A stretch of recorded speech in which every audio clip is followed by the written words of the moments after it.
Почитуван председател, министер, колешки колеги, пратеници, почитувана македонска јавност. Пред нас денес е законот за зоотехника. Пред да се осварам на самото законско решение, предлог законско решение, би сакал со неколку збора да кажам за земјоделството. Земјоделството представува основна стопанска гранка во Република Македонија. Севкупно, посебен и исклучително значаен дел е и сточарското производство. Значи самото сточарство, кое што представува навистина многу значајна гранка од аспект на производите кои што се произведуваат.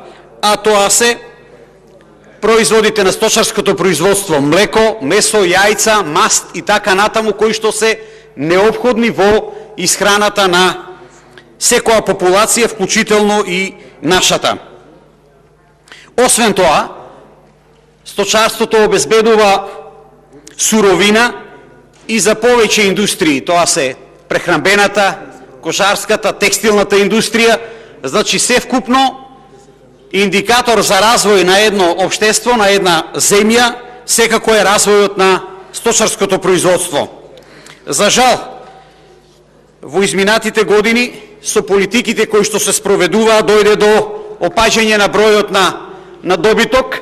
Тоа го спомна и колегата Здравко Трајанов. Јас само неколку податоци ќе изнесам како потврда на ова што го кажав. Бројот на говедата 2009 година 252.521 грло, 2019 217.790, а 2021 според податоците само 177.622 грла. Во делот на овчарството уште позагрижувачка е состојбата.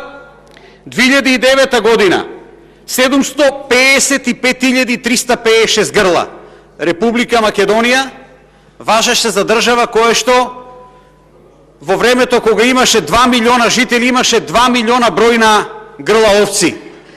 2019 тој број паѓа на 684.558 грла, за во 2021 година 633.281 грло.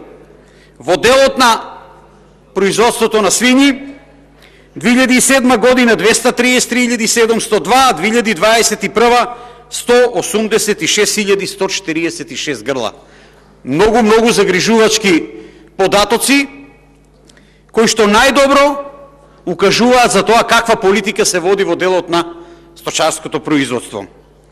Со овој закон, почитувани колешки и колеги, се уредуваат зоотехничките и генеолошките правила за производство и трговија на животни за приплод и нивните зашетни производи и нивен внес во Република Македонија. Со ова законско решение се врши усогласување со регулативата на Европскиот парламент и од Советот на Европа од 8 јуни 2016 година за овие зоотехнички и генеолошки услови за приплод, трговија и пуштање во Унијата на чистокрвни животни за приплод, хибридни свињи за приплод и нивни зачетни производи. Која е целта на ова предлог законско решение?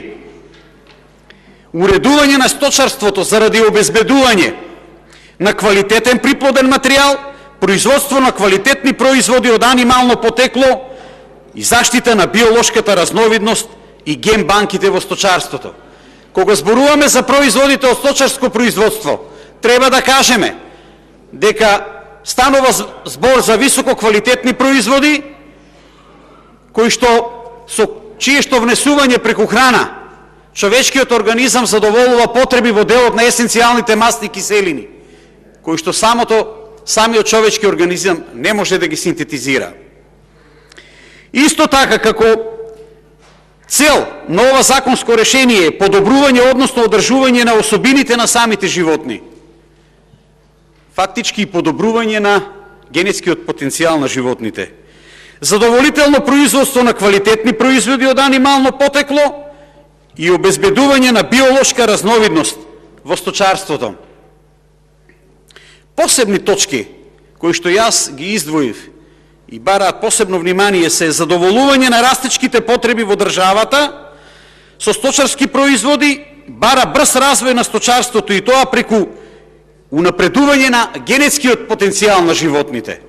Чи мора да се унапреди генетскиот потенцијал на животните од една страна, а од друга страна селекцијата на домашните животни, кој што е долготрајна, макотрпна работа, меѓутоа без која работа нема да се доведеме во ситуација да имаме задоволување на потребите во прехранбени производи од анимално потекло.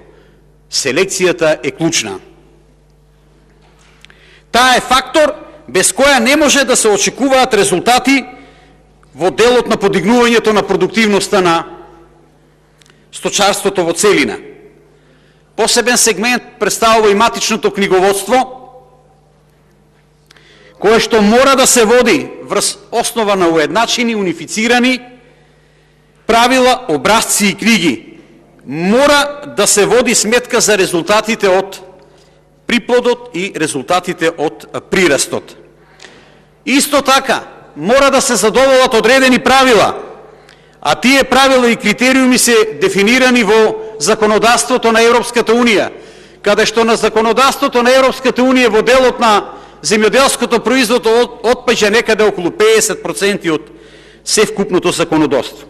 Кај нас, во Република Македонија, со измените во 2013 година, се овозможи на две научни институции, тоа е Факултетот за земјоделски науки и храна и Институтот за сточарство, да превземат адекватни мерки и активности за да се овозможи да се заедничката основна програма за одгледување и добиток да стане основа за развој на земјоделското, односно сточарското производство.